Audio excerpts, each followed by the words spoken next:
तस्लीमा, जब हफ्ते को भी हम बात कर रहे थे, जो इनिशियल प्रपोजल था वो था कि अगर इनकार करेगा तबादले से जज तो उसको वो रिटायर्ड तस्वर होगा। अब इसमें तरमीम की गई है और ये कहा गया है कि इनकार की सूरत में सुप्रीम जुडिशल काउंसिल को मामला जाएगा और जज को वजाहत का मौका मिलेगा। लेकिन अगर फिर भी ये समझता है सुप्रीम जुडिशल काउंसिल कि नहीं उसकी वजाहत काबिल कबूल, तो फिर वो रिटायर्ड ही तस्वर होगा। क्या आप समझती हैं ये दरमियान में मौका देने की जो अमेंडमेंट की गई है ये काफ़ी है, तरीक़ाकार को बेहतर करती है या अभी भी नहीं? जी शुक्रिया लीना। चलें इसी इशू से शुरू कर लेते हैं।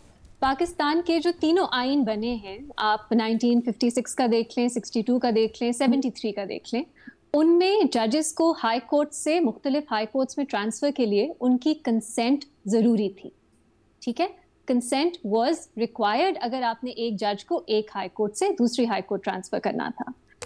18वीं तरमीम में जो अमेंडमेंट ज़िया के टाइम पे और पहले भुट्टो के टाइम पे भी एक हो गई थी, उसको ख़त्म कर दिया गया, जिसमें कंसेंट की रिक्वायरमेंट निकाली गई। तो वापस कंसेंट की रिक्वायरमेंट 18वीं तरमीम में डाल दी गई। मेरा ख्याल है जब कोई लॉ इंट्रोड्यूस होता है या कोई एग्जिस्टिंग प्रोविजन जो है कानून की, आइन की खास तौर पे, उसको अमेंड करना होता है, onus lies with the government to show कि वो ये क्यों कर रहे हैं।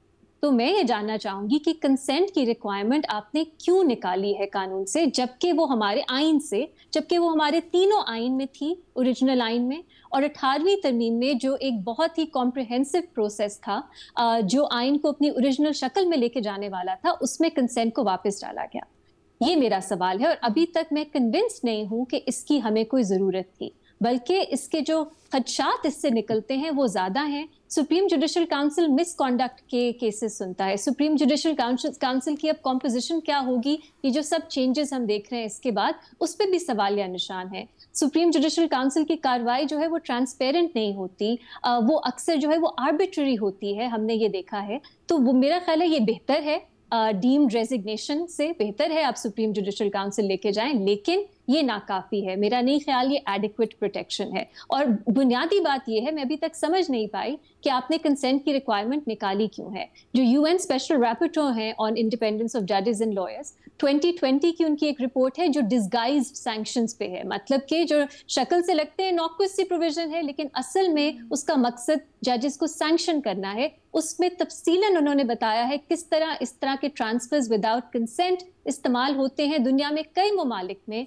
रिप्राइजल्स के तौर पे, या जजेस को पनिश करने के लिए कि आप अगर गलत पसंद का फैसला ना करें एग्जीक्यूटिव का, या जो सिस्टम को पसंद नहीं आ रहा उनको रेप्रिमांड करने के लिए या पनिश करने के लिए, या ये इंश्योर करने के लिए कि ऐसे कोई मामलात ना हो कि हुकूमत जिस तरह का फैसला चाहती है वो ना हो, तो कोर्ट्स की कॉम्पोजिशन बदलने के लिए। तो ये मैं नहीं कह रही, ये UN special rapporteur on independence of जजेस एंड लॉयर्स उनकी 2020 की रिपोर्ट है।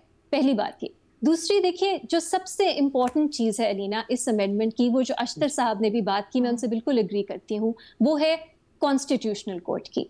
दुनिया में कॉन्स्टिट्यूशनल कोर्ट्स तब बनाई गई, मैं आपको रीसेंट एग्जांपल्स देती हूँ, इंडोनेशिया की, थाईलैंड की, रशिया की, वो तब बनाई गई जब पोस्ट कॉन्फ्लिक्ट ट्रांजिशनल पीरियड्स थे, जहां ये समझा जाता था कि हमारी जो बाकी ब्रांचेस ऑफ स्टेट हैं वो अनअकाउंटेबल हैं, एग्जीक्यूटिव पार्लियामेंट, और एक नई अदालत की जरूरत है जो एग्जीक्यूटिव और पार्लियामेंट को अकाउंटेबल ठहरा सके। जो मौजूदा अदालतें थी उनके पास इस तरह के रिव्यू का या आइन की इंटरप्रिटेशन का इख्तियार ही नहीं था। तो आपने ये अदालतें बनाई, कॉन्स्टिट्यूशनल कोर्ट्स, उनको ये ताकत दी, ये पावर्स दी कि वो आइन को इंटरप्रेट करें, वो बाकी ब्रांचेस ऑफ स्टेट को अकाउंटेबल ठहराएं। हमने तो बिल्कुल उलट कर दिया। हमारी सुप्रीम कोर्ट के पास ऑलरेडी जुडिशल रिव्यू का इख्तियार था, फंडामेंटल राइट्स प्रोटेक्ट करने का, कॉन्स्टिट्यूशनल इंटरप्रिटेशन का इख्तियार था। आपने वो एग्जिस्टिंग सुप्रीम कोर्ट से लेके एक नई कोर्ट जो आप बना रहे हैं उसको दे दी है। और वो नई कोर्ट, उसके जजेस किस तरह अपॉइंट होंगे? जो पहले चीफ जस्टिस होंगे वो हुकूमत, प्राइम मिनिस्टर अपॉइंट करेंगे, प्रेसिडेंट को एडवाइस करेंगे, अपॉइंट होंगे। पहला बैच कैसे अपॉइंट होगा? वो प्राइम मिनिस्टर अपॉइंट करेंगे in consultation with the chief justice of the FCC, जिनको उन्होंने अपॉइंट किया है।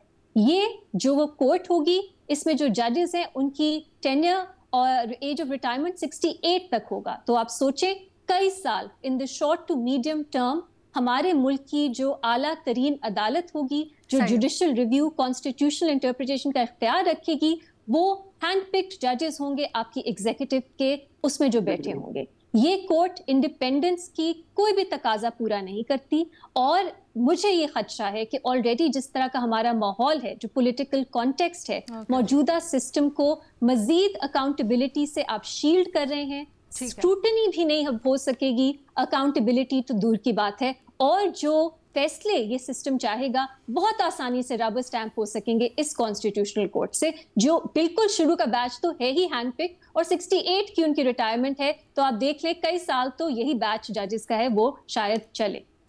پرابلم یہی ہے علینا کہ یہ بیسک ایشو ہے. ہماری جوڈیشری میں بہت مسائل ہیں. پینڈنسی کے اشتر اوصاف نے بات کی صاحب نے, میں دیکھ رہی تھی اتنی وجوہات ہیں جو ریسرچ ہے پینڈنسی کی, وہ بتاتی ہے کہ آپ کو کیا کرنا چاہیے. اس میں بہت سے معاملات ہیں جس میں ایڈجرنمنٹس ہیں, سٹیز ہیں, کم کورٹس ہیں پاکستان میں. اگر آپ دیکھیں جتنے ہماری پاپولیشن ہے اس کے حساب سے ہماری courts, lower courts, subordinate judiciary بہت کم ہے. اس کے علاوہ حکومت کی کیا رسپانسبلٹی آتی ہے, اس کے علاوہ ججز جو ہیں وہ اپوائنٹ ہی نہیں ہوتے. سپریم کورٹ میں 34 کی آپ نے تعداد کر دی ججز کی, اپوائنٹ آپ نے کیے نہیں, پھر بھی آپ کہتے ہیں ہم پینڈنسی دور کرنے کے لیے سپریم کورٹ سے اختیار لے کے کانسٹیٹیوشنل بینچ کو دے رہے. یہ سب ڈائگریشن ہے. عدلیہ نے ماضی میں بہت سی ٹرانسگریشنز کی ہیں, عدلیہ نے پولیٹیکل رول پلے کیا ہے, لیکن یہ جو امینڈمنٹس ہیں یہ اس مسئلے کو ایڈریس نہیں کر رہی.